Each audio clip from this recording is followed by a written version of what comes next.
Tutaanza mapema sana. Tutakuwa na ile ibada yetu kama kawaida tunayo. Halafu baadaye tutampata mgeni atupatie chakula ya kutoka Tanzania. Amen. Haleluya. Kwa hivyo naomba sana watendakazi nao wakuje na kila mtu afike. Amen. Mungu wa baraka kubariki sana, na Mungu wa baraka kubariki, kutie nguvu. Na usisahau kwamba tuna utakaso Jumapili. Basi naomba tupige makofi. Tusimame sote. Bado. Haleluya. Ebu tulia. Najua mwanasiasa huwa mnamkaribishana tofauti, lakini huyu si mwanasiasa. Amen. Huyu ni askari wa huko mbinguni. Sasa wewe unataka kumkaribisha kwa kadogo kadogo. Piga makofi ya nguvu kabisa. Asante. Karibu.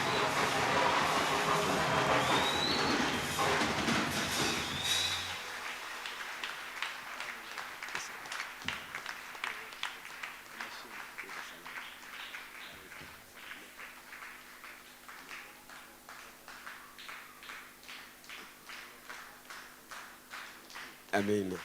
Bwana Yesu asifiwe. Amen. Haleluya. Bwana Yesu asifiwe. Karibu.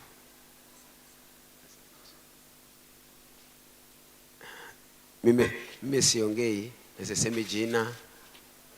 Anajua yeye, atasema jina na atasema vizuri. Halafu kuanzia hapo mimi nasema Mungu atanena mwenyewe. Asante. Asante. Piga makofi hapo kabla hajaongea. Amen. Asante.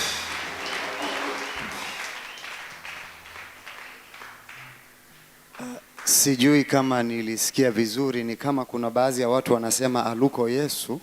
Sijui aluko Yesu. Alikwe Yesu.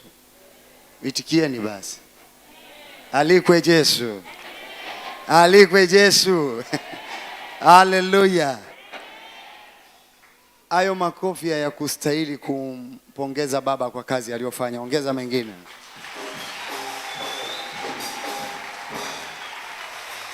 Haleluya. Basi najua nyinyi ni Waswahili wenzangu tu. Nanyenyekea sana kupata neema ya kuwa katika madhabahu hii. Mahali hapa ni pazuri sana. Ni mahali pa true, kweli, mahali pa kweli.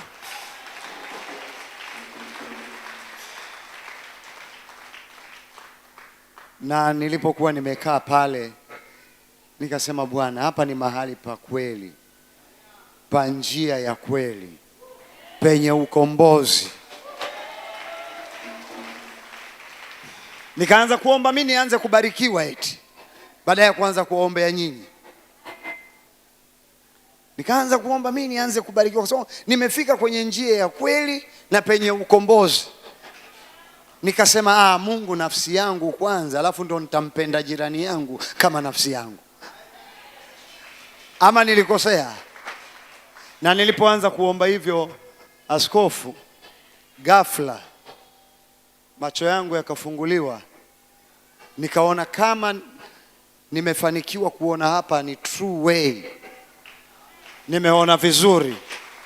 Basi nikaanza kuona mambo mazuri. Na hata sijui kwa nini umenificha, au hata wewe sijui kama bado alijaji, lakini nikaanza kuona uko kwenye mining, uko unamiliki mgodi mkubwa sana. Nikaanza kuona idadi ya ajira utakazozitoa kwa watoto wako waaminifu itakuwa kubwa sana, kwa sababu hii njia ya kweli na imani ambayo nimeiona ndani yako. Mungu akasema imani hii ni sawa na dhahabu ninayoenda kumpa.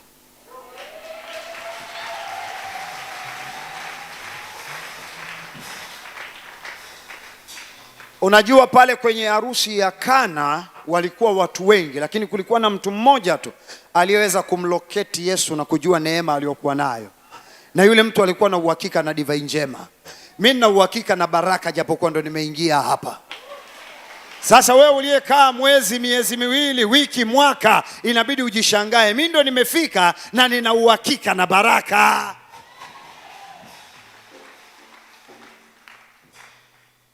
Askofu, nashukuru sana. Asante kwa kunipokea. Nimekuona, nimetiwa nguvu. Haya maneno nimesema, wale watu wanashangaa.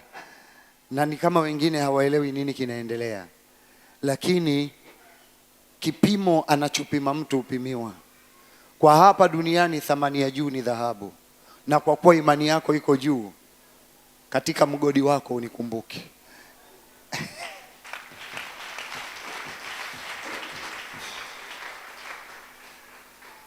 Na wale kaka zake na ndugu zake ambao bado wanaendelea kuangalia amefikaje hapa, sasa mimi nawaonyesha njia nyingine itampeleka zaidi ya hapa.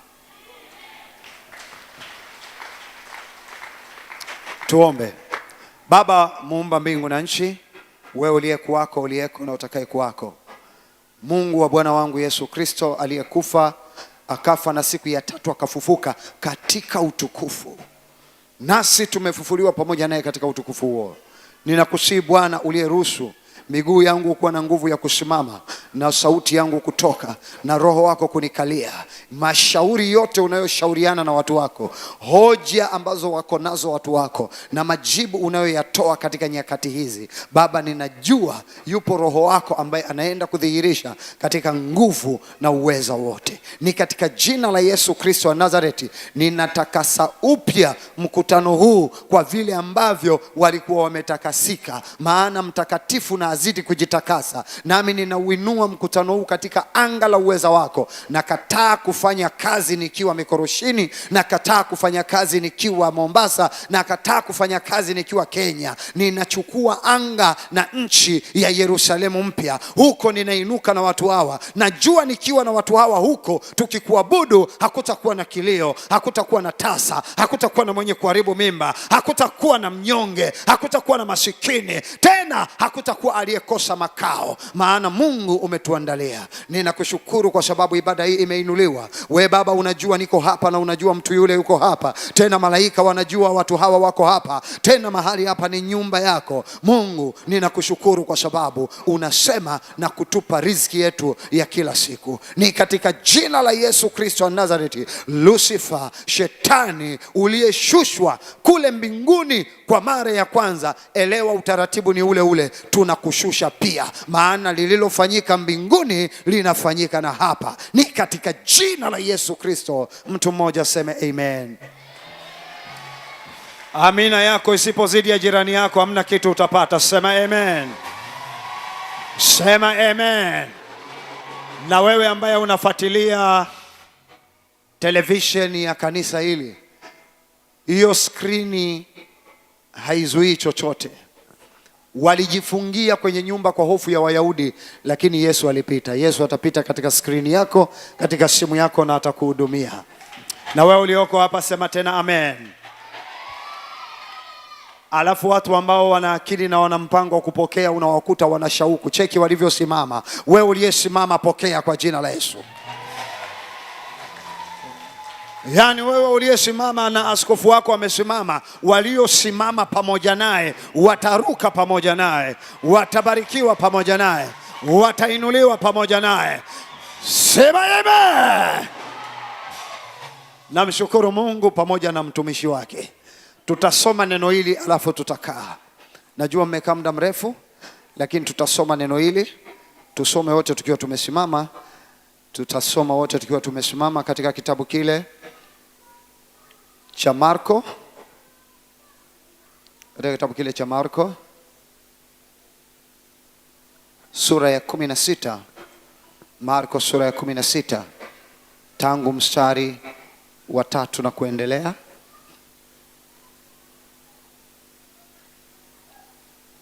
Kama umefika hapo sema amen. Marko 16 mstari wa 3 hadi wa 7. Hivi ndivyo neno linavyosema. Wakasemezana wao kwa wao, ni nani atakayetuviringishia lile jiwe mlangoni mwa kaburi? Hata walipotazama waliona ya kuwa lile jiwe limekwisha kuviringishwa, nalo lilikuwa kubwa mno.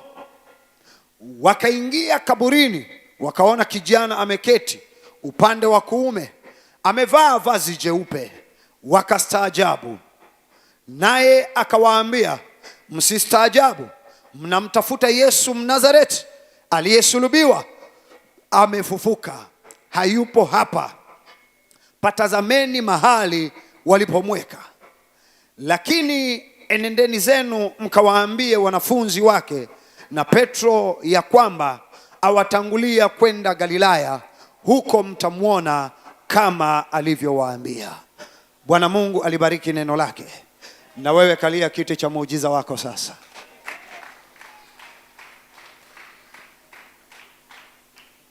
Wakati nakuja nilipewa sifa zenu, nikaambiwa watu wa mahali pale wamechangamka mno. Yaani watu wa mahali pale wana shauku na njaa. Nikaambiwa watu wa mahali pale ni watu ambao wanashindana kunyang'anya muujiza. Sijui hao watu ndio ninyi au ni mtu mwingine. Hivyo ndio mnavyoshindana kunyang'anya muujiza hivyo. Mnashindana mkiwa mmeketi na mkono mlegevu. Au mnamsikiliza Mtanzania. Bwana asifiwe.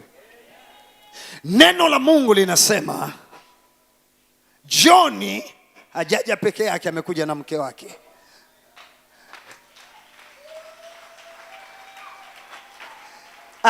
Sasa hamtaki kwamba neno la Mungu apataye mke anatoka wapi? Kwa Bwana. Na neno la Mungu linatoka wapi? Neno la Mungu limesema John ako na mke wake.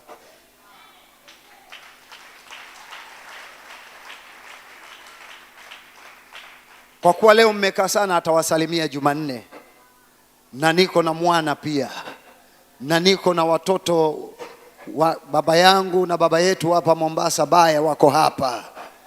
Sitawapatia maiki kwa sasa. Huyu mama yuko pale anaitwa Aquilin John. Amen. Tunafanya naye kazi. Mimi nimeshika maiki lakini tupo kazini pamoja naye. Biblia inasema asante. Biblia inasema wakasemezana wao kwa wao kwa habari ya shida yao ambayo wanatamani kuiona, lakini shida yao sio wanataka kuona shida, wanataka kuona kitu kizuri walichokipenda, kitu kizuri wanachokitamani. Ila kwa wakati huo hicho kitu chao kizuri, wa habari walizonazo ni kwamba kiko kaburini. Wana kitu kizuri wanakitamani, wana ndoa ambayo wanaisikia, pengine wanaona hata kwa TV. Kuna watu wanaigiza vizuri kwa TV kwamba anampelekea mke wake juisi kitandani, mara sijui wanacheza kidali, mara sijui wanakula lunch Mombasa, dina wanaenda kupata Nairobi, breakfast wako USA. Yani kuna michezo ya TV mkiangalia mnasema na mimi kile kitu changu kizuri si ndio kile, lakini maisha yanaonyesha hicho kitu huna, kingali kaburini.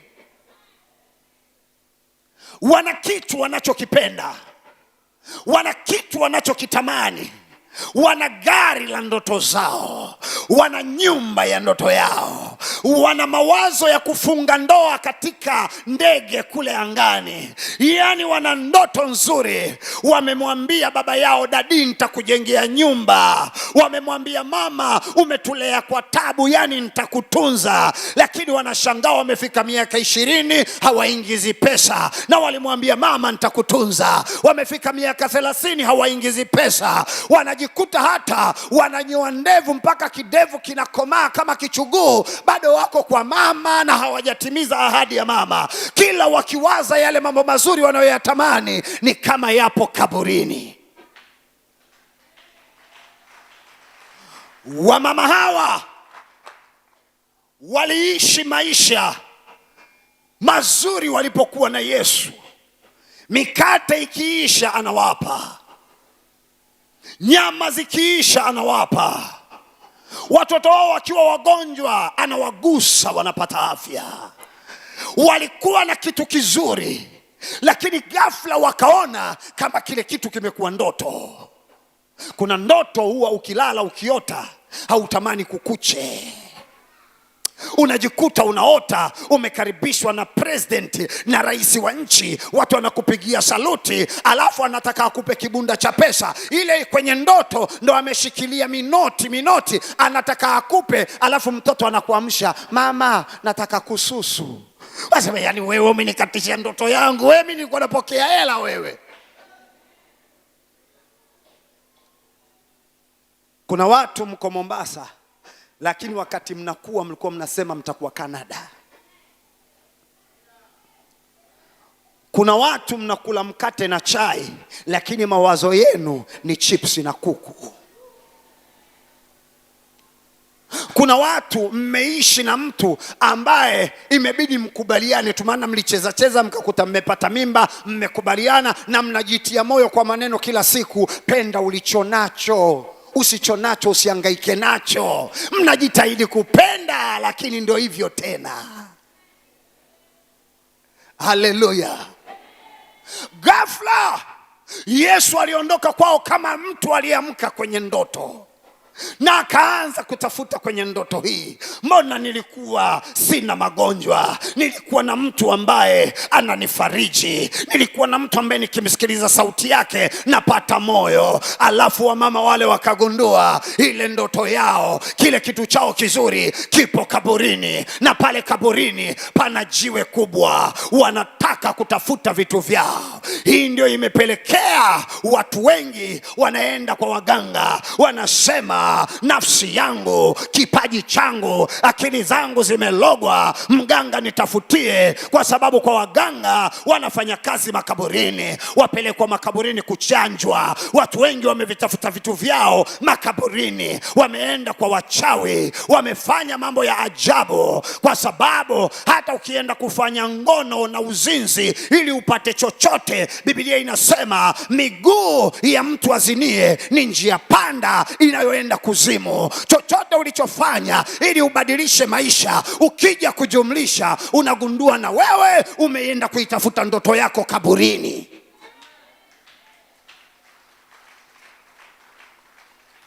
Shida ilikuwa moja, wamama hawa walisemezana wao kwa wao. Kuna siku nikaenda huduma fulani, nikakuta jamii ya watu ya design hiyo. Kulikuwa kuna mabinti ambao walizaa kabla ya ndoa, wanaitwa jina maarufu single mothers. Sasa kwenye lile kanisa nikakuta kuna umoja wa single mothers, na hao single mothers hufunga na kuomba, na hao single mothers hukaa na kufundishana. Sikiza nikwambie, wewe ulimpata Bwana akakuponyoka, unaunda kikundi na aliyeponyokwa na Bwana, unaunda kikundi na aliyempoteza Bwana, na huyu kampoteza Bwana. Eti mnaweka kikundi chenu, wote mlifeli kumbakiza Bwana, mnasemezana ninyi kwa ninyi. Haiwi hivyo.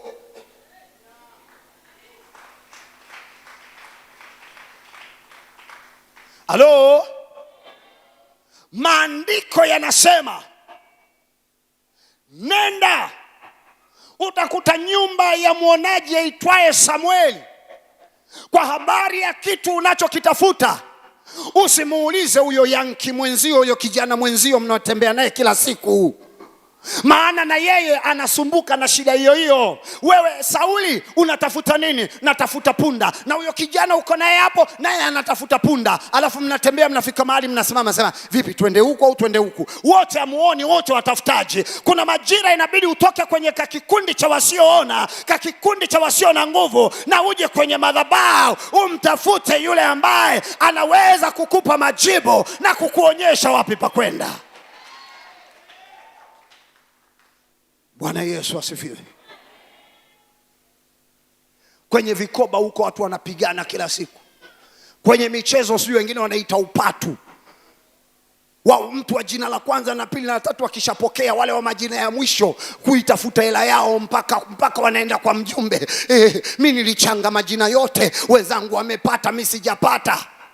Majira yafike ambayo utajua mahali sahihi pa kwenda kuuliza. Asema Bwana, njoni na tusemezane. Msisemezane ninyi kwa ninyi, usisemezane na waganga, usisemezane na walioshindwa, usisemezane na wasioona. Tafuta ambaye anayo majibu. Haleluya.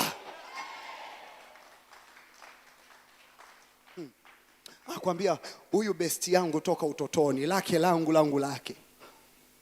Haya, huyo besti yako kakupeleka wapi? Inafika hata mahali mtumishi wa Mungu anakuambia chukua bahasha, weka mbegu ya ukombozi wako, unaichukua alafu unafika kwanza, shoga yangu nikwambie, rafiki yangu, leo tumeenda kanisani, sasa amesema tuweke 1000 ya ukombozi, alafu tuna lile jambo letu, unanishaurije? Niweke au tumalize jambo letu? Tanzania huwa tunasema hivi, kesi ya kima unampelekea tumbili.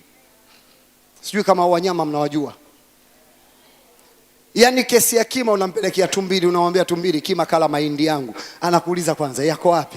Amemaliza yote? Kama kuna yaliyobaki nipeleke na mimi.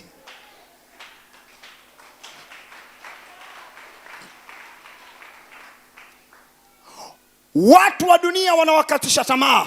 Wanasema watumishi wale waongo, manabii wale waongo, makuhani wale waongo. Yeye kweli yake iko wapi? Amekupeleka kwa waganga, umemaliza kuku zote, unakula mchunga, unakula nyanya chungu, unakula mlenda, vitu vya kuokoteza. Kuku kala mganga. Mashuka yako yamechanika, lakini mganga unapeleka mashuka mapya. Hata hereni ya thamani hujavaa, unavaa vibati, lakini jini limechagua pete yenye kito sijui chekundu na umelipa mahela. Funguka macho wewe. Dunia inawaponda watumishi ili kutafune, lakini kuna mahali pa kwenda kuuliza.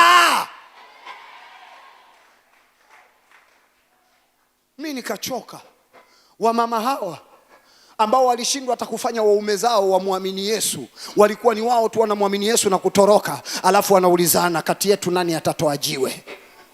Utalitoaje wewe? Una power gani wewe ya kutoa?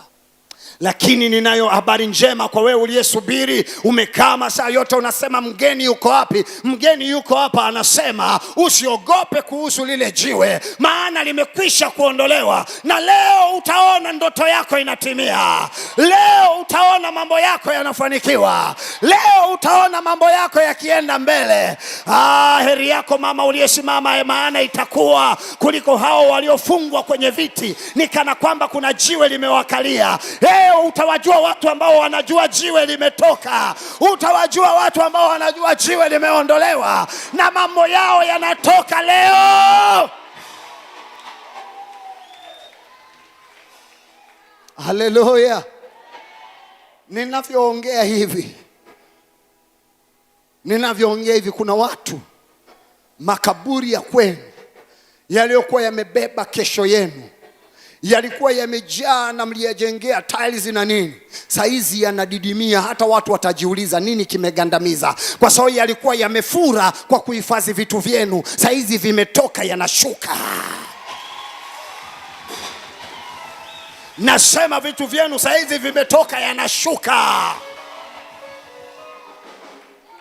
Hata yule mganga maarufu mliokuwa mnasema mganga huyu ni wa miaka na miaka, amesaidia wengi, yuko hapa, na kuambia haitafika kesho kutwa na yeye ataondoka, maana business is off. Kama uniamini, nenda kaangalie pale alipokuwa. Shinda kesho tu, alafu kesho kutwa nenda. Hivi hapa niliwahi kuja, niliambiwa amekaa hapa ana miaka 30. Nenda kamtafute. Kwa nini? Kwa sababu kilichokuwa kinamweka pale, kile cha kwako, leo ninakichomoa.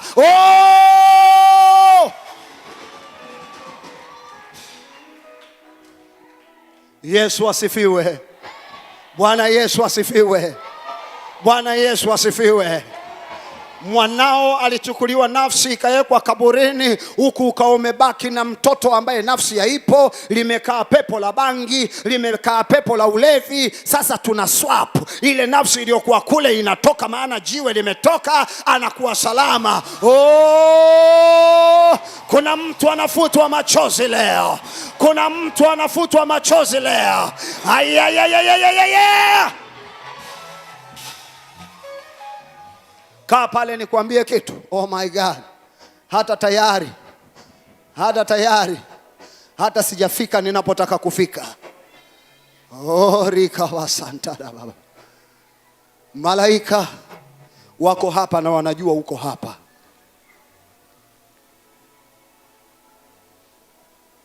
Bwana ni wewe, Bwana ni wewe tu wastahili. Sikiza pale, Biblia inasema ule mstari wa 4, hata walipotazama waliona ya kuwa lile jiwe limekwisha kuviringishwa, nalo lilikuwa kubwa mno. Wanafika wanagundua jiwe limekwisha kuviringishwa, na ukilitazama sio la mchezo. Ndio maana wewe unamwambia rafiki yako, wewe una shida wewe, ningekwambia shida yangu ungezimia saa hizi. Halo? Unakuta mtu anajidekeza na ugonjwa, anaambia waumwa wewe. Twende kule hospitali ukaone wanaumwa. Halo? Hapo unajaribu kumwambia nini? Kwamba kuna mawe yamekalia watu, hicho cha kwako ni kijiwe eti. Lakini nikwambie, miaka 2025 iliyopita, ishu yako iliyokuwa kaburini, jiwe lilikwisha ondoka. Nasema jiwe lilikwisha ondoka. Ngoja nikwambie, kuna watu hawajanielewa. Kuna watu sahihi wanakwambia hata kutafuta kazi nimechoka. Nilishatafuta kazi nikateseka. Anayekwambia hivyo alitafuta kazi kabla hajamjua Yesu kuwa Bwana na Mwokozi. Sasa amemjua Yesu kama Bwana na Mwokozi, bado anasema wewe nimeshatafuta kazi sana. Tofautisha majira uliokuwa unatafuta kazi ukiwa gizani na majira haya. Utaniambia brother John unasemaje? Nasema hivi, baada ya kumwamini Yesu pamoja na mtumishi wake Bishop Alphonse, ile kazi uliokuwa unaitafuta na unadhani bado ipo kaburini, tayari iko pale tauni inakusubiri, ila wewe umepoteza uelekeo. Mawazo yako kaburi wakati kazi iko town. Hujanielewa ninachoongea. Mawazo yako unawaza eti wanaume ni wachache, nani atanioa? Na kumbe mwanaume wako anakusubiri, yuko town, anasubiri tu wakati wa praise and worship uje mbele ucheze akuone. Umekalia kiti huko kama mkoma.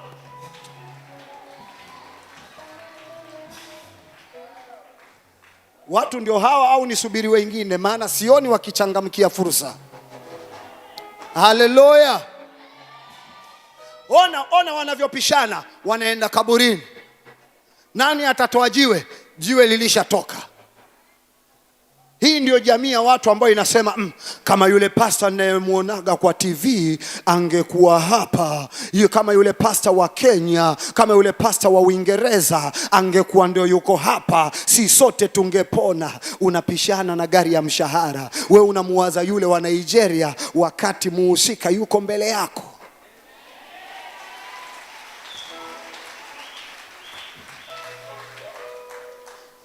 Kwani wewe una tofauti gani na Martha na Mariamu?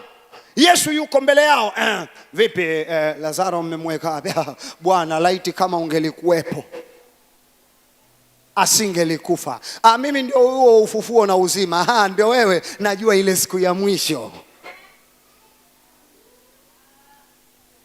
Wamama hawa wanaenda kaburini siku ya Jumapili. Kwenye Biblia inaitwa siku ya kwanza ya juma. Wanaenda, watu hawa wanaenda, ni waumini. Wanaenda kanisani lakini uelekeo wa hisia, uelekeo wa imani, uelekeo wa mawazo ni kwamba mambo yangu yako kaburini na yamekaliwa na jiwe.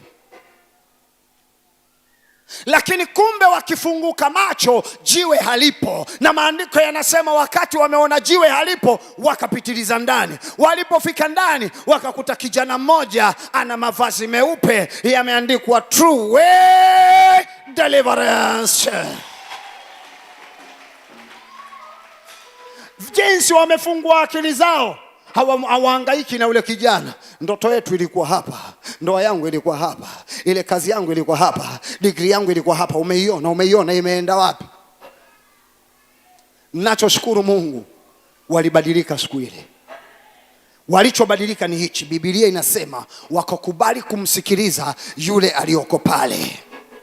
Akawaambia, mnachokitafuta wewe tasa, mwana unayemtafuta, mbona mwakani wakati kama huu atakuwa mikononi mwako? Amesha kutangulia mbele. Yule malaika aliyesimama pale kuwabadilishia mwelekeo, wasiwaze kufa, wasiwaze umaskini. Unajua kwenda kaburini ni huku, mimi ni masikini, lakini kumbe Yesu alishakataa umaskini, haupo kule. Maana alisema nalifanyika maskini ili wewe uwe tajiri. Kwa hiyo kila unapowaza sipendwi, umeenda kaburini, kumbe yeye anasema nilikataliwa, ukubaliwe. Kila unapowaza hakuna wa kunisaidia, umeenda kaburini. Mawazo yako yasiwe mabaya, mawazo yako yasiwe ya kushindwa, mawazo yako yasiwe ya kufa, mawazo yako yasiwe ya kukataliwa, mawazo yako yasiwe ya kulia tena. Maana kila unapowaza ugonjwa umeenda kaburini. Sikiza, naweza kuongea na mtu mahali hapa amtaki. Sikiza baba, Yesu alichukua magonjwa yetu, ndio akafa, akaenda kaburini, akayaacha pale. Yesu akachukua umaskini wetu kabla ya kufa, aliuchukua.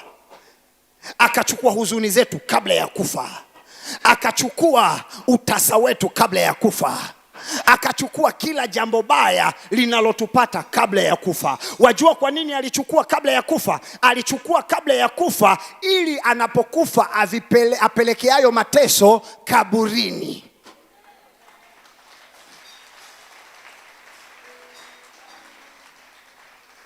Na ili, sikiza, kinachoenda kaburini ki hai au kimekufa? Kimekufa, tuwapatana. Kinachoenda kaburini kimekufa. Sasa alipochukua ule umaskini, alipochukua yale magonjwa, alipochukua roho ya kukataliwa, alipochukua mizimu, alipochukua majini, alipochukua kutokusoma, alipochukua kuachika kwenye ndoa, alipovichukua vilikuwa vinapumua. Maana kwako vilikuwa vinafanya kazi. Roho ya kukataliwa ikikuvaa tu, mtu alikwambia njoo asubuhi nitakupa 500, ukienda asubuhi anakuambia mimi hata sijui ilikuwaje nikaongea bwana, mimi nikupe wewe 500 wanangu hawajala. Ile roho ya kukataliwa kwako ilikuwa hai. Kwa hiyo alivichukua vitu kwako vikiwa hai. Sasa kwa kuwa alivichukua vikiwa hai, ndio akavichukua mapema, akaenda navyo msalabani. Maana msalabani kufa ni lazima. Nasema tena, msalabani kufa ni lazima. Alipoenda na ule ukimwi pale msalabani, alipoenda na ule utasa na ile kansa na yale madeni pale msalabani, wakati wanapiga misumari wakajua wanampiga yeye, ndio walikuwa wanaua kansa yako, ndio walikuwa wanaua kisukari chako, ndio walikuwa wanaua madeni yako, ndio walikuwa wanaua shida zako. Nisikie mtu akisema sawa. Sikiza, vitu vyote vilivyokuwa vinakutesa, vitu vyote, hata hicho ambacho unafikiri kipo sasa hivi, vyote vikafa pale msalabani. Yeye, watu wakisema wanaenda kumzika Yesu, Yesu alikuwa anaenda kuzika shida zako.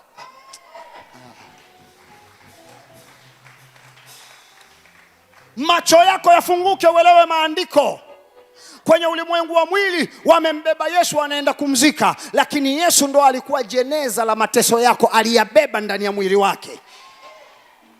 Halo, unajua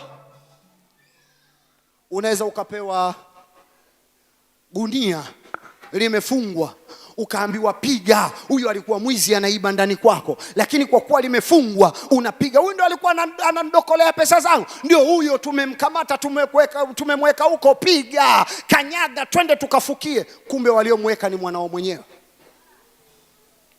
Wakati wanapiga Yesu, walikuwa wapigi Yesu, wanapiga shida za wanadamu.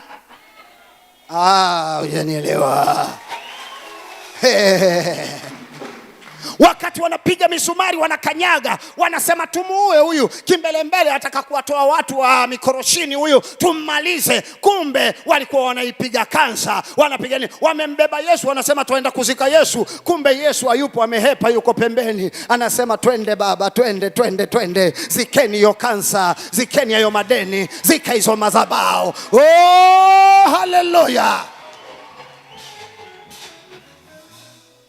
Wakaenda wakazika. Walipozika sasa, wale wanawake wamefika pale, wanakuta kuna mtumishi yuko pale. Yule mtumishi anawaambia, ndoto zenu zimeshatoka, kilichobaki hapa ni magonjwa, mauti, umaskini na shida. Nyinyi hamna sababu ya kuja kaburini tena, hamna sababu ya kubaki katika nyumba za tope na kijijini. Nendeni mjini sasa. Sasa ni wakati wa kwenda mjini, sio wa kukaa huku. Sasa ni wakati wa kwenda chuo kikuu, sio wa kuogopa tena kusoma. Haya mambo yameshatoka, sema amina. Hivyo basi ndio kusema yoyote ambaye anaendelea kuwaza ugonjwa wangu, amekataa kumfuata Yesu kule kwenye uzima, ameenda kaburini, maana ugonjwa ulishaenda kuwekwa kaburini. Yaani kimawazo tu, ukishawaza mimi sipendwi, umeenda kaburini. Maana roho ya kutokupendwa ilisulubiwa pale msalabani pamoja na Kristo, ikaenda zikwa. Hivi naongea na wewe, kila adui anapokusemesha wazo baya kwamba biashara yako itakufa, mauti iko kaburini, unapokubali kuwaza hivyo, wewe ni sawa na wale wanawake wanaoenda kaburini kutafuta ndoto zao. Lakini malaika amewekwa kusema turn around, turn around, turn around. Haupaswi kuwa hapa, haupaswi kuwa kwenye mawazo ya kulia, haupaswi kuwa mtu wa kuchoka. Yale mambo yako yamesha kutangulia town. Mwambie jirani yako naenda town mimi. Mwambie jirani yako naenda mjini. Mwambie jirani yako naenda kwenye ile kampuni, kazi yangu ishanitangulia. Sioni watu wanaoongea hapa. Mwambie jirani yako naenda kwenye ukumbi, harusi yangu ishatangulia mbele.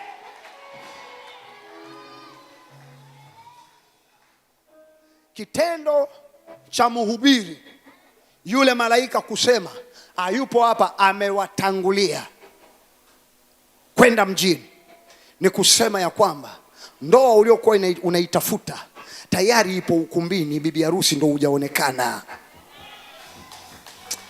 Yaani sikia amina zao.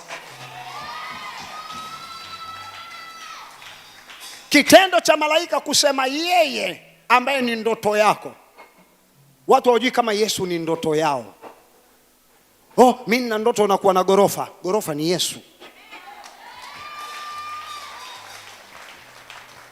Mimi nina ndoto za kwenda kusoma Manchester Uingereza. Manchester Uingereza ya leo ni Yesu. Mimi nina ndoto ya kuwa na kiwanda cha bakery original, ni Yesu. Maana maandiko yanasema katika Injili ya Yohana, pasipo yeye hakikufanyika chochote. Pasipo yeye hakikufanyika chochote. Vyote vilifanyika kwa yeye. Yeye ni yote ndani ya yote. Sisi kazi yetu ni kukuelekeza, badili uelekeo, mambo yako yako huku. Toka kwenye madhabahu ya kwenu, njoo hii hapa. Achana na marafiki wabaya. Mithali 1:10, mwanangu usidanganyike. Marafiki wabaya wakikushawishi, we usikubali. Nyie mwafikiri kazi yetu sisi iko wapi? Ngoja nikwambie. Kwa nini sisi watumishi tuna vita vya kiroho? Ni kwa sababu hatukai kwenye starehe. Tunakaa kule unakoenda. Yaani tuateseka kweli. Njoo pastor. Fanya unaenda kule. Sisi kazi yetu ni kila siku usiende huko, rudi huku. Mafundisho ya Jumanne ni usiende. Wewe unakazana kwenda, kazana. Usiende Jumanne, Alhamisi tunakufundisha. Njoo kesha la Ijumaa usiende. Tunalalaga hoi. Kazi yetu ndio hiyo. Ndio maana tumeandikiwa tunapigana na kushindana na wakuagiza. Yaani sisi, wakati mwingine usiku hatuko kwenye nyumba zetu. Tuko kwenye makaburi yenu. Si tuwatafuta dawa, tuwakutafuta wewe. Maana tunakwambia tayari biashara yako iko town, inasajiliwa na bodi upate jina la biashara. Unakazana biashara yangu mimi kila siku yafa. Iko kaburi hili. Yaani Thank you pastor, please.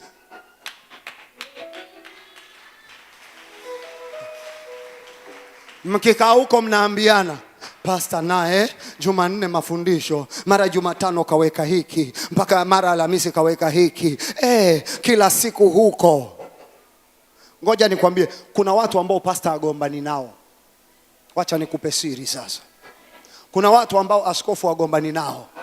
Wale watu ambao alishawaambia usiwaze umaskini na usiibe zaka, kuwa mwaminifu. Wakaitika mara moja, wakasema sawa, mimi ni tajiri kuanzia leo na nitakuwa mwaminifu. Watu hao wameshapata biashara ambazo zinawaweka bize. Hamuwaoni Jumanne, hamuwaoni Alhamisi, lakini wanaopiga simu, wanaongea na pasta, wanatuma zaka, saa nyingine wanaonekana tu Jumapili. Pasta wala agombani nao kwa sababu hawako tena kaburini. Wewe ambaye bado mambo hayajanyooka, ndio twakuita kila siku ili tukuchomoe.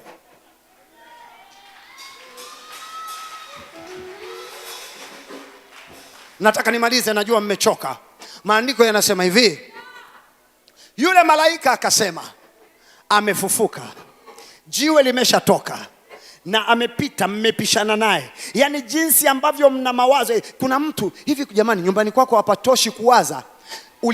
Ulikaa chumbani ukawaza kuhusu watoto wako, ukahamia kwa sitting room ukawaza kuhusu watoto wako, ukaenda kwa varanda, sebleni, kibarazani ukawaza, ukahamia kwa jirani yako ukasema watoto wao wanipa tabu, na umekuja Jumapili kanisani, badala hata uwe makini kumuona Yesu, bado umekuja kanisani, mawazo ni yale. Neno la pita jamani wale wanangu, neno la pita jamani wale wanangu. Ndicho kilikuwa kwa hawa wanawake. Njia ya kwenda town na njia ya kwenda makaburini ni moja. Yesu anapita anaenda town, wao kutokana na mawazo hawakuliona lile neno, hawakumuona yule Yesu, wakapishana naye, bado wanaelekea makaburini. Ndio maana kuna watu hata ukiwaambia pokea baraka yako, wanashtuka, wanauliza mwenzie kasemaje.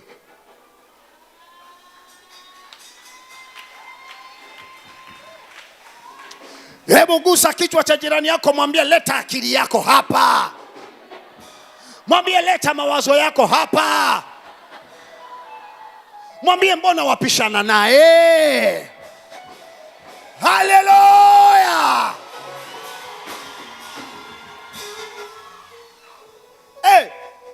Sasa umekaa tumewekwa sana hata nasikia njaa. Alafu ulishaponywa vidonda muda mrefu, unakazana kumwambia jirani yako hawajui mimi nina vidonda vya tumbo. Unarudi makaburini. Saa nyingine tunakuchelewesha makusudi ili uje umake, useme mbona nimekaa hadi saa 12 sijasikia maumivu. Kumbe ndo ushapona hivyo.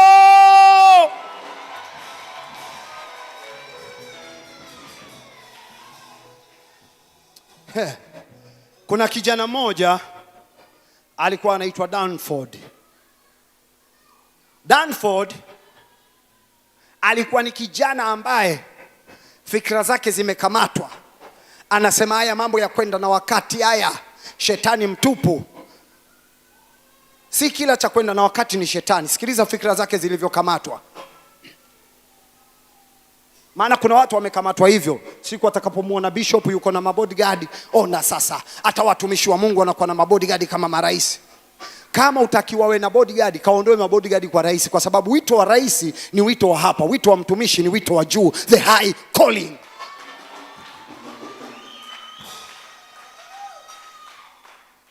Wito sema wa juu. Si unaona wanaompenda baba yao jinsi wanavyoongea vizuri. Kuna wengine tu wamekaa hapa sasa hivi sasa. Tuone kitatokea nini. Wewe kazi yako ni tuone, utaona. Maana wenye imani hawaishi kwa kuona, wanaishi kwa imani. Tuko pamoja? Danford akaamua suruali zake anazovaa ni zile pana. Eti hataki kuvaa suruali kama aliyovaa brother John hapa. Anasema pepo. Halo? Kiatu chake si kule Tanzania tunaita kistuli, sijui kumwahitaje. Kile kina kisigino kikubwa zile za zamani zile. Manywele kayaachilia hayo. Yeye akienda kanisani kila siku anakaa backbencha kule nyuma. Na mkitaka kujua Danford yupo ni jinsi anavyoomba. Yaani akiomba yule wakitaka kumpa mic wanatoa sponge maana italoa kuliko bahari.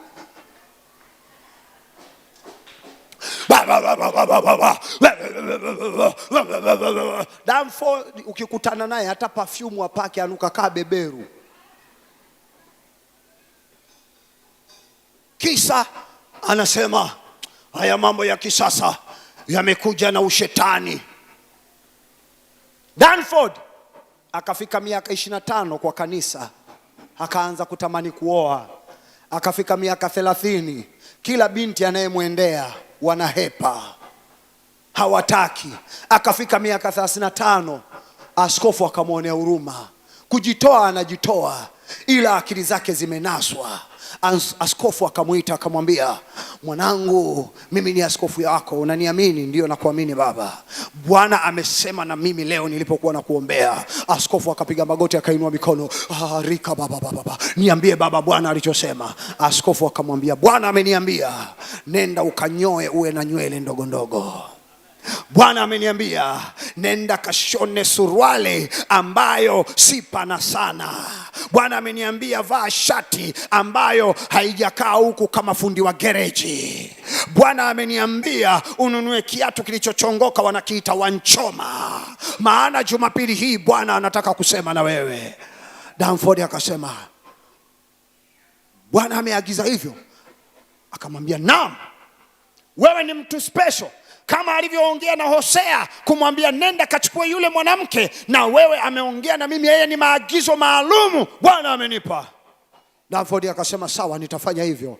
Akamwambia, sikiliza Danford, Bwana anena tena asema, Jumapili hii ukija usiwahi sana, maana Bwana anataka kukufanya special. Wakati ibada imeshafanya praise worship, mimi nimesimama pale, wewe ndio uingie. Na Bwana amesema wewe ni kama Sauli, nikuwekee kiti cha mbele. Halo? Danford akanyoa. Danford akavaa nguo nzuri, akapata kiatu kinawaka, kiatu cha size. Danford akachelewa, akaingia ibadani wakati askofu ndo amesimama pale. Kile kiatu cha wanchoma kisigino chake kinaumbea sana, ukitembea chalia kanisa zima linageuka namna hili, linaangalia nani huyu. Wengine wanasema Danford, wanasema hapana, si yeye, ni kivuli chake. Halo? Danford akafika akakaa pale, ibada ikaendelea. Mtumishi akamuinua akasema, namshukuru Mungu kwa ajili ya Danford. Bwana ameamua kumfanya Danford kuwa mpya. Na muangalieni Danford. Watu walivyomwangalia wakaanza kusema, kumbe ukaka mzuri, aliachia mindevu na minywele. Jamani, Danford kawa kisu, Danford sijui nini. Ndani ya mwezi mmoja akiwa anavaa vile, wadada wote waliomkataa wakaanza kumkubali. Kumbe namna alijiweka na mawazo yake, alikuwa anapishana na mke wake kila siku. Badilisha mawazo yako, unapishana na muujiza wako. Badilisha mkao wako, unapishana na mwokozi wako. Ukiwa ndani ya kanisa, usikubali neno lidondoke. Neno ni la kwako. Wanawake wale wanaenda makaburini na Yesu anapita hapo hapo wakumuona. Wacha nikwambie leo, kama miaka 10 umekaa na shida, kama miaka 2 umekaa na shida, kama kila siku unakuja kanisani ulikuwa upati muujiza wako, ilikuwa ni kutokana na mawazo yako ya makaburi kaburi. Leo funguka ufahamu wako, utamuona Bwana. Sema amen.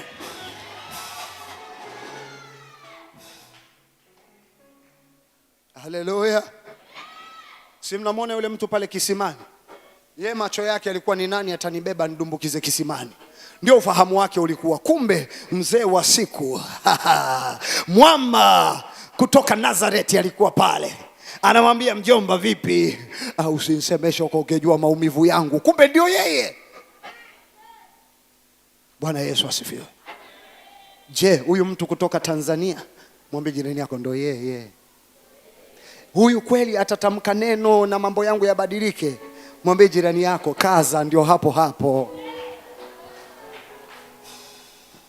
Neno la mwisho tulilosoma kwenye maandiko linasema hivi: nenda kaseme kwamba yu hai. Kawaambie wanafunzi wake kwamba Yesu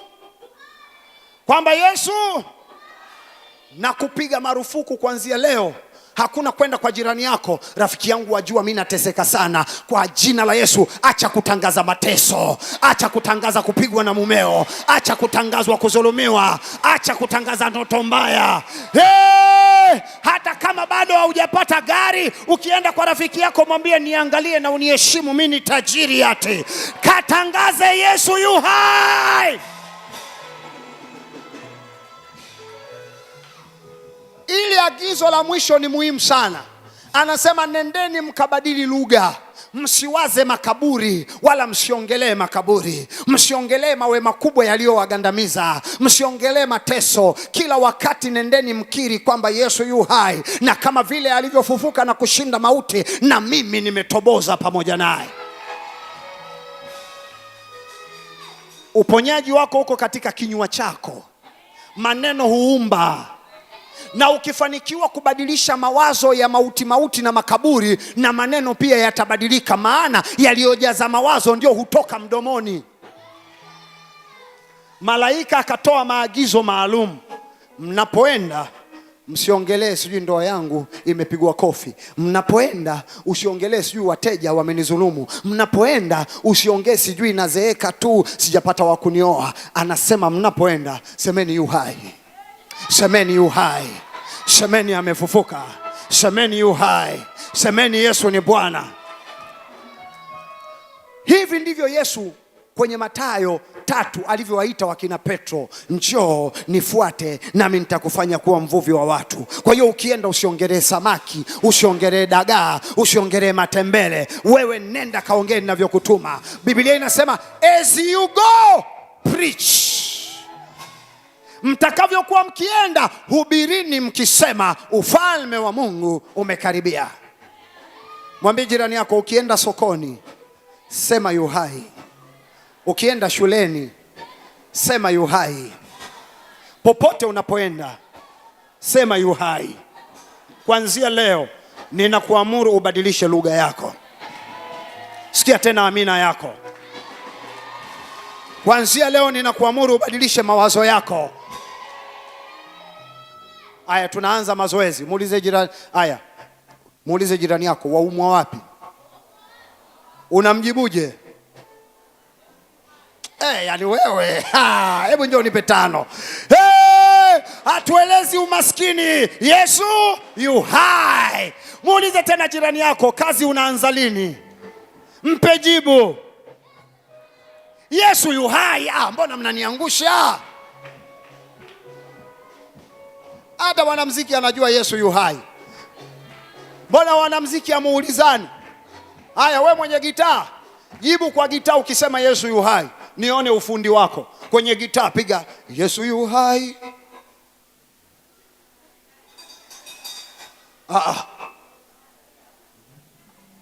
Kaka lini utaoa we? Yesu yu hai. Haya, nawauliza swali. Kaka lini unaenda Ulaya Kaka lini utaendesha gari yako Kaka lini tunakuja kwa harusi? Yesu yu hai. Haleluya. Mbona mwalala? Yesu yu hai. Yesu yu hai. Yesu yu hai. Yesu yu hai. Yesu.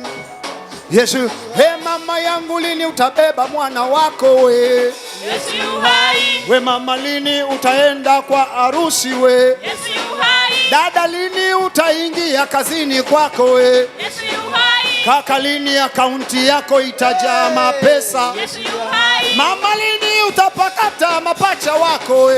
Yesu yu hai. Kaka, lini utaendesha mkoko wako we? Yesu yu hai. Dada, lini tutazindua kampuni yako we? Yesu yu hai. Hey!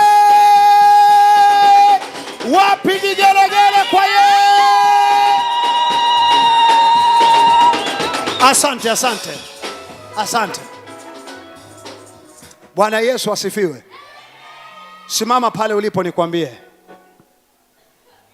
Simama pale ulipo nikwambie. Hichi kitu ni muhimu sana, na kutokea hapa Mungu atatupa neema ya kuendelea katika mafundisho ya Jumanne. Sikiliza ninachokisema sasa. Haleluya. Akasema amefufuka na ametangulia kwenda mjini. Nyinyi nendeni mkawaambie wanafunzi wake. Halo? Sikiza hii, usikubali mtu akusemesha, anayekusemesha ni pepo, mkemee, mwambie nenda kuzimu. Nisikilize mimi. Nendeni mkawaambie wanafunzi wake pamoja na Petro. Kwa nini alitenganisha kuwe wanafunzi wake alafu kuwe na Petro? Kama una mashaka ni hivyo, si ufungue Biblia yako usome. Si ufungue tena, nataka ufungue na uwe ni mstari wa moyo. Iwe ni unasema nini? Memory verse. Iwe ni memory verse. Angalia mstari ule wa 17. Mstari wa 7, sorry. Angalia mstari wa 7 katika Marko 16. Angalia mstari wa 7, macho yako yawe makini. Hapa pana kiini kikubwa sana. Akasema hivi: lakini enendeni zenu mkawaambie wanafunzi wake na Petro. Kwani Petro ni nani hakuwa miongoni mwa wanafunzi? Why Petro?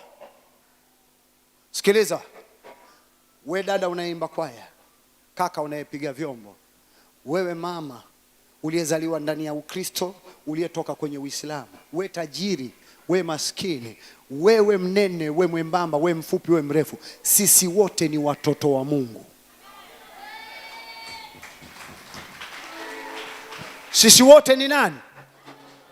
Kama tumeokoka, tumezaliwa mara ya pili, sisi wote ni nani?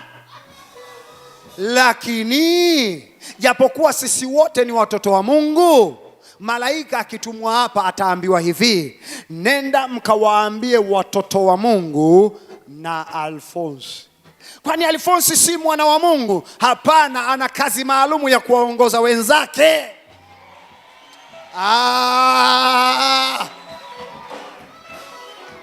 Kwenye Mathayo 16 Yesu akamwambia Petro, Petro, nimemwona shetani akiwapepeta ninyi kama ngano, lakini nimekuombea wewe, ukishaimarika uimarishe na wenzio. Asikudanganye mtu. Wanaweza kuwa wachungaji wengi, lakini utawaweka kundi moja alafu utaweka koma, utasema na Alfonsi ni wa pekee huyu baba.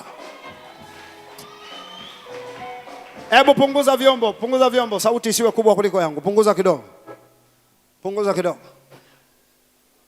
Nimehudumu na nilikuwa nimechoka, lakini nilipoambiwa na kuja hapa nikasema kuna wachungaji na kuna Alfonsi.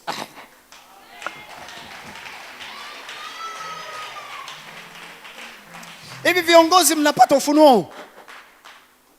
Maandiko yanasema hivi, Ibrahim akamjibu yule tajiri akamwambia, usihangaike tutume mtu kutoka kuzimu. Maana duniani kuna Musa na kuna manabii. Kwani Musa hakuwa nabii?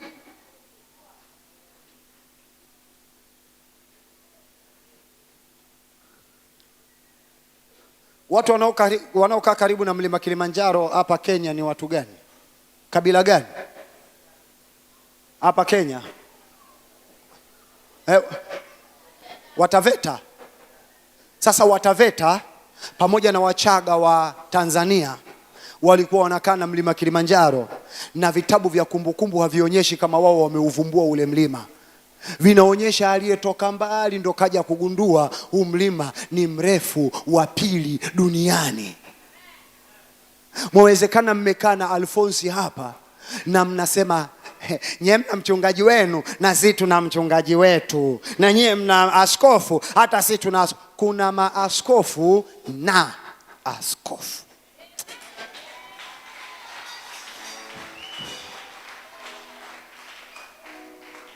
Enendeni mkawaambie wanafunzi wake, yani huko Filipo, Yohana, Yusufu, Alimataya, sijui watu gani wamechanganyika huko, wakina Tomaso, wakina nani, wakina Filipo wamechanganyika. Lakini wakati mnawaambia, mkisha waambia kwa njia ya pekee na ya heshima, mwambieni Petro.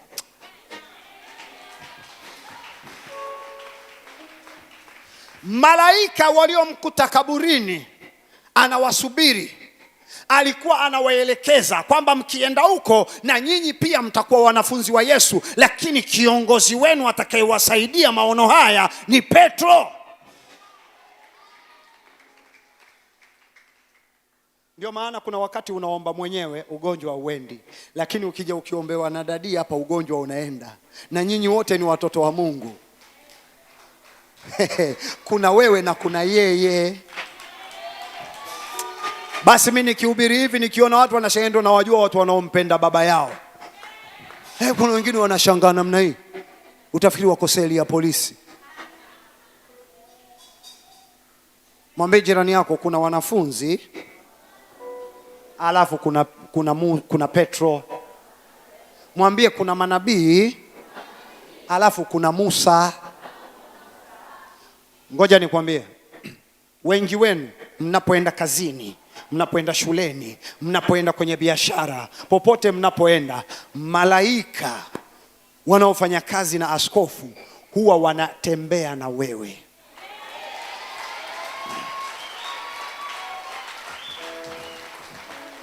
Na hao malaika ukiwa mwaminifu kuwasikiliza sauti yao, ukipata shida yoyote watakurudisha kwa Alfonsi. Kwa nini? Alfonsi ana taarifa zaidi za nini Yesu amefanya juu ya maisha yako. Alfonsi ana ufunuo nini Yesu amefanya. Kumbuka Petro ndo alikuwa na ufunuo, akasema wewe ni Kristo mwana wa Mungu aliye hai. Petro ndo alikuwa na ufunuo. Asiyekuwa na ufunuo hawezi kujua hata ni wapi ulitegwa. Ndio maana miguu ya waka moto. Ndio maana anakuja anakuambia wiki hii utaomba hivi, wiki hii utatoa sadaka hii, wiki hii utachukua maji, wiki hii utafanya nini. Usifikiri mbona kwangu maji yapo, tena ya kwake ya moto, mia kwangu ya baridi. Acha, kuna wana wa Mungu na kuna mtumishi wa Mungu, vitu viwili tofauti. Sasa niwaambie,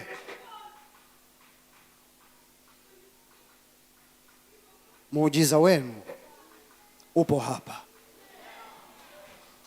Kubali kuwa mwana. Kubali kuwa mwana. Inua mikono yako juu. Inua mikono yako juu. Inua mikono yako juu.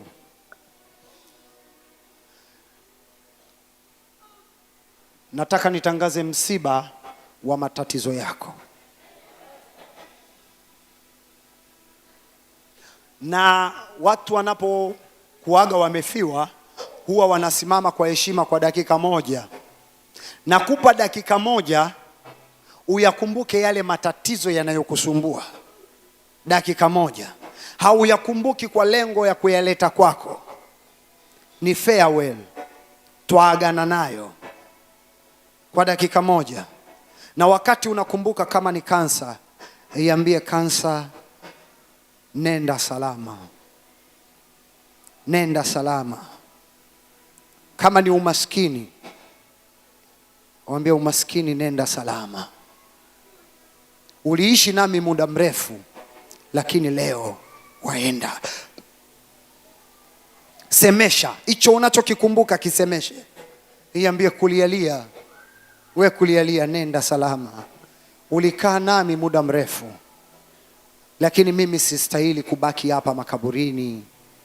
Mimi naenda zangu tauni ya mafanikio, tauni ya upako, tauni ya ushindi, tauni ya afya, tauni ya kujenga.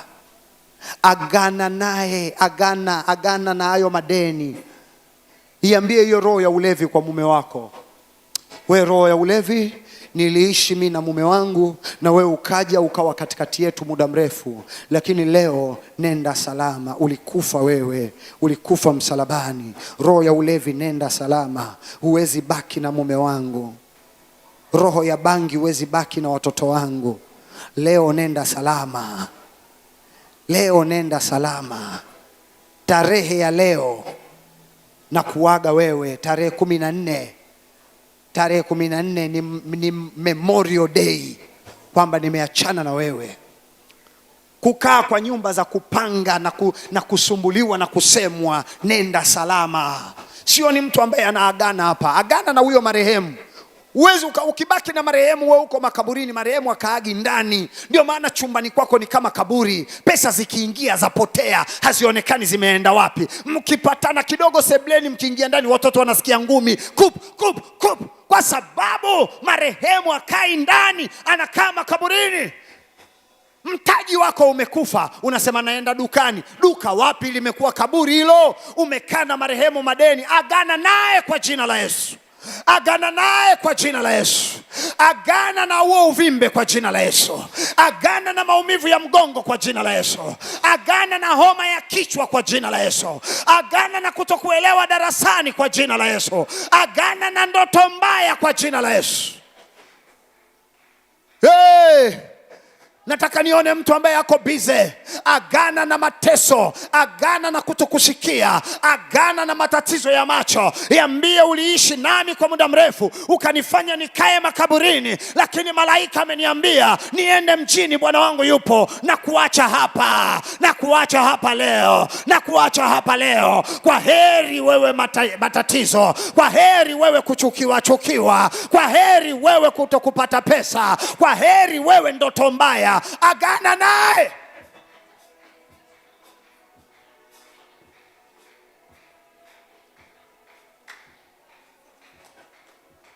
Kuna watu wako serious. Usipoagana naye utazikwa wewe.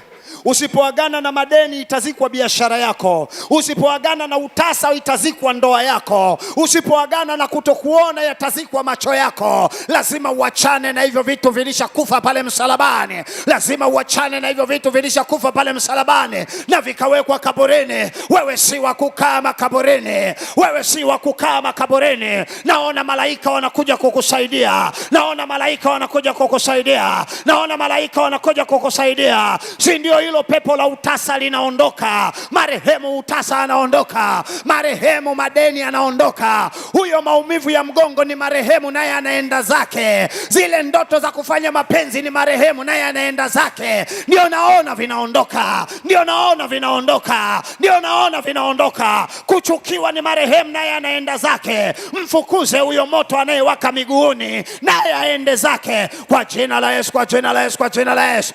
Kwa jina la Yesu, kwa jina la Yesu, kwa jina la Yesu. Kwa jina la Yesu, kwa jina la Yesu, kwa jina la Yesu. Kwa jina la Yesu, kwa jina la Yesu, kwa jina la Yesu.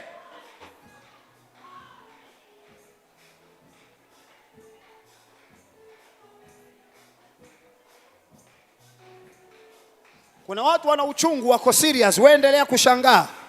Waendelea kushangaa. Kuna watu wako na uchungu, wamepelekwa sana makaburini na wakapishana na Yesu. Kuna watu wako na uchungu. Waendelea kushangaa tu.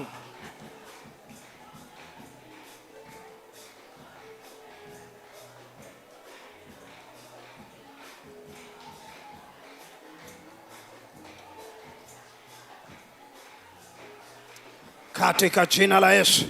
Katika jina la Yesu. katika jina la Yesu, katika jina la Yesu, katika jina la Yesu, katika jina la Yesu tumeomba. Sema amen. Sema amen. Sasa nitazame mimi. Nitazame mimi. Hapa najenga ukuta wa damu ya Yesu. Huku ni kijijini kwenye makaburi, hapa ni mjini. Upande wa huku ni kijijini kwenye makaburi, hapa ni mjini. Naweka ukuta wa damu ya Yesu, ukuta wenye moto, ukuta wenye moto. Ukuta huu unawaruhusu watoto wa Mungu wapite, lakini hauruhusu marehemu magonjwa apite. Ukuta huu unaruhusu watoto wa Mungu wapite, lakini hauruhusu marehemu madeni yapite. Ukuta huu unaruhusu watoto wa Mungu wapite, lakini hauruhusu marehemu ndoto mbaya apite. Ukuta huu unaruhusu watoto wa Mungu wapite, lakini hauruhusu marehemu masengenyo, kuchukiwa, kukataliwa apite. Ninatenganisha. Zamani kulikuwa kukiwa kuna wakoma wanatupwa nje ya mji, alafu ndani ya mji wanabaki wastaarabu. Na mimi nataka nitangaze leo, kwa muda mrefu ulikaa uko makaburini, sasa leo nimetumwa nije nikwambie kwamba Yesu yuko tauni, na wewe unatakiwa utoke mjini uje tauni. Sema amina. Sema amina. Sema amina. Jambo lolote lilokuwa linakusumbua, wakati unatoka huko unakatisha kwenye huo ukuta, hilo jambo litapigwa na kwenda zake, nawe utapita salama. Nawe utapita salama, na kutoa makaburini, na kutoa kijijini, na kutoa kwenye mateso haya. Njoo mjini kwa jina la Yesu. Njoo mjini kwa jina la Yesu. Njoo mjini kwa jina la Yesu. Watenda kazi muwe macho. Katika ukuta huo wanapita, moto unafanya kazi, moto unafanya kazi, moto unafanya kazi, na kutoa kwenye mateso, na kutoa kijijini. Ingia Yerusalemu, ingia mjini, ingia Yerusalemu. Vuka huo ukuta, vuka huo ukuta, vuka huo ukuta. Ingia Yerusalemu, ingia mjini, ingia mjini. Inua mikono yako juu, inua mikono yako juu, maana hapa pana malaika. Watenda kazi muwe macho. Kuna mapepo sasa, kuna vitu sasa vinapigwa pigwa, kuna vitu vinapigwa pigwa. Hapa mjini huwa haturuhusi magonjwa, hapa mjini huwa haturuhusi mauti, hapa mjini huwa haturuhusu tabu. Malaika, watu hao wamekuja mjini. Fungua, fungua. Ndio moto huo, ndio moto huo, ndio moto huo unafunguliwa, ndio moto huo. Sasa vitu vilivyokaa kwenye miguu vinaondoka, vilivyokaa kwenye mgongo vinaondoka, vilivyokaa kwenye macho vinaondoka. Oh, ile mizimu sasa inaondoka mjini. Hatukai na mizimu. Yale mapepo sasa yanaondoka, yale maumivu ya tumbo yanaondoka. Kitovu kinaguswa, tumbo la uzazi linaguswa. Moto, moto wa jina la Yesu, moto wa jina la Yesu, moto katika jina la Yesu. Ninaondoa mateso, ninakutoa kwenye madhabahu. Ile roho ya bibi inaondoka, ile roho ya nyanya yako inaondoka, ile roho ya babu inaondoka, ile madhabahu iliyokutumikisha inavunjika. Wewe ni wa tauni, wewe ni wa tauni, wewe ni wa tauni kwa jina la Yesu, kwa jina la Yesu, kwa jina la Yesu. Naona pepo la uziwi linaondoka, naona matatizo ya macho yanaondoka, naona kule kuumwa kunaondoka. Tumbo la mtu linafunguliwa, tumbo la mtu linafunguliwa. Yale maumivu ya damu wakati wa bleed, yale maumivu ya kiuno, yale maumivu ya kifua. Kansa kwa heri, presha kwa heri, kisukari kwa heri. Malaika, tupa nje, tupa nje. Hawa watu ni watu wa mjini. Kusanya, tupa nje hizo pepo, kusanya, tupa nje hizo pepo. Tupa nje majini mabaya, tupa nje majini mahaba, tupa nje roho za mauti. Tunatupa nje, tunakusanya, tunatupa nje. Tunatupa jehanamu ya moto, tunatupa jehanamu ya moto, tunatupa jehanamu ya moto. Holy Ghost fire, Holy Ghost fire, Holy Ghost fire. Inua mikono yako, inua mikono yako, inua mikono yako, inua mikono yako. Mimi nimesimama hapa kama malaika kukutoa makaburini, kukupeleka mjini ambapo Yesu yupo na Petro wake, ambapo Yesu yupo na Petro wake. Mahali popote palikuwa panakuuma, paguse na mkono wako, paguse na mkono wako. Kama ni mwili mzima unauma, weka mikono yako moyoni. Kama ni masuala mengine ya ndoa, biashara, watoto na ndugu zako yanakuchanganya, weka mikono kichwani.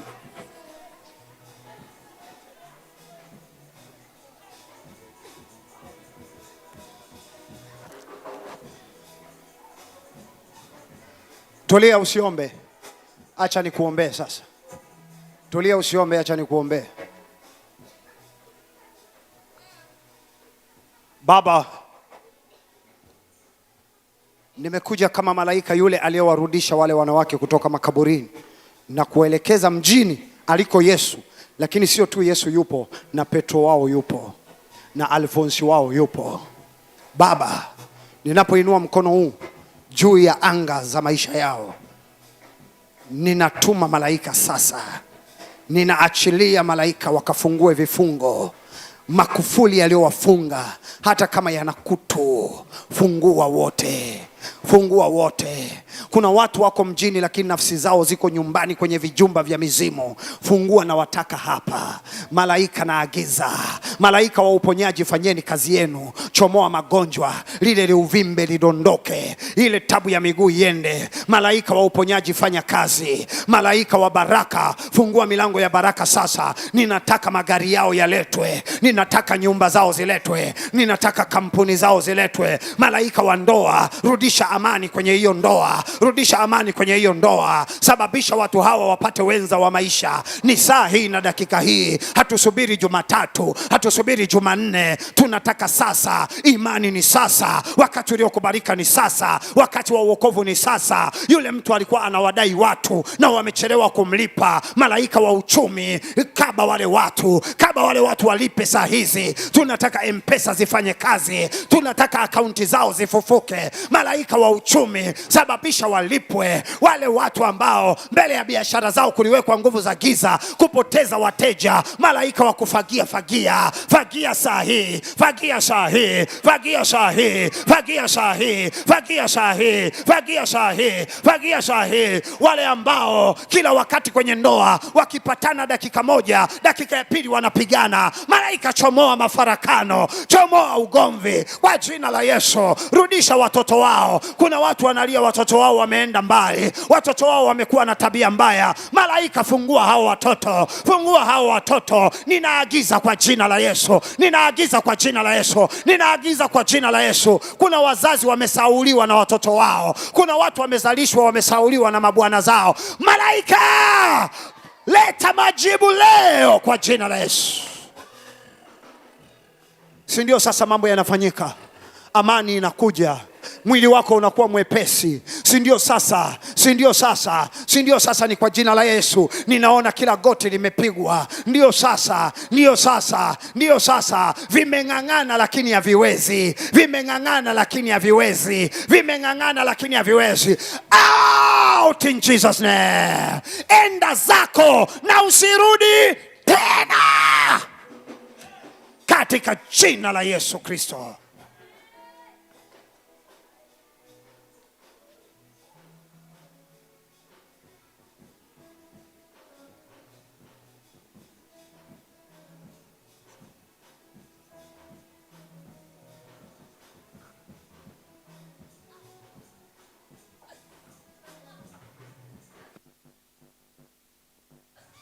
Endelea kuinua mikono yako juu sasa. Funga macho. Tulia mahali hapo ulipo. Katika jina la Yesu Kristo, mwana Mungu aliye hai. Inua tu mikono yako. Sema, Bwana Yesu, magonjwa si sehemu yangu. Bwana Yesu, naomba unipe nguvu. Bwana Yesu, Bwana Yesu, naomba ukaniguse kwa damu ya Yesu. Bwana Yesu, kila kitu na kiondoa saa hii. Naomba sasa niwe sawa katika jina la Yesu. Inua mikono yako juu sasa, funga macho. Bwana Yesu mtakatifu wa Israeli, mwana Mungu aliye hai, mtakatifu wa rehema nyingi, unapenda watu wako. Yesu tawala. Baba, ninaalika rehema zako. Huyu alikuwa na hitaji hili, Baba ukamguse, ukampatie nguvu. Sante Jehova, sante Masihi, katika jina la Yesu. Asante. Tulia hapo. Bwana Yesu asifiwe. Fanya hivi. Jumanne tutakuwa hapa na mgeni atakuwa hapa. Kutakuwa na hiyo ibada, mafundisho na maombi kwa ajili ya ukombozi wako. Kwa hivyo ninaomba Jumanne njoo mapema sana. Mimi nitafika mapema, tutaonana na watu kama kawaida, halafu tutaingia katika mahubiri, halafu tumalizane na hiyo magonjwa. Kwa hivyo wewe jipange, lete wale ambao wasikii vizuri, njoo nao. Jumanne tuko hapa. Kwa hivyo kajitayarishe uje Jumanne. Amen. Bwana Yesu asifiwe. Naomba ushikilie maji yako. Hosana, Hosana, Hosana, wewe ndiwe Mungu. Hosana, Hosana, Hosana, wewe ndiwe Mungu. Hosana, Hosana, Yesu wangu, Hosana, Hosana, wewe ndiwe Mungu. asante. Fanya namna hii. Hayo maji nenda utakase boma lako. Zile madhabahu zisikurudie tena. Mafuta hayo nenda unonti nyumba yako. Zile madhabahu zisikurudie tena. Nenda ukafanya hivyo. Amen. Bwana Yesu asifiwe. Inua juu sasa. Bwana Mungu, katika jina la Yesu, naalika neema yako kutoka mbinguni, neema na nguvu na kibali. Bwana Yesu, naachilia ukuu wako, nguvu zako kutoka mbinguni. Nabadilisha maji haya, naeka ukamilifu wako unapoenda kutumia. Naomba neema na kibali. Bwana Yesu, masaa haya mfalme wa mbinguni, tenda jambo. Madhabahu nazivunja katika jina la Yesu. Baba, nimeomba na kuamini. Amen. Fanya namna hii. Nenda ukafanye vile nilivyokueleza. Sijakwambia uoge hayo maji, nimekwambia takasa nyumba yako ama ipige deki. Uhamishe kila maroho zote, kila kitu. Amen. Anzia hapo. Kwa hivyo nenda ukafanye namna hiyo, tukutane Jumanne. Naomba watendakazi waje hapa. Songeni hapa watendakazi wote. Watendakazi songeni hapa. Nataka niseme kitu tu kimoja. Watendakazi songea hapa.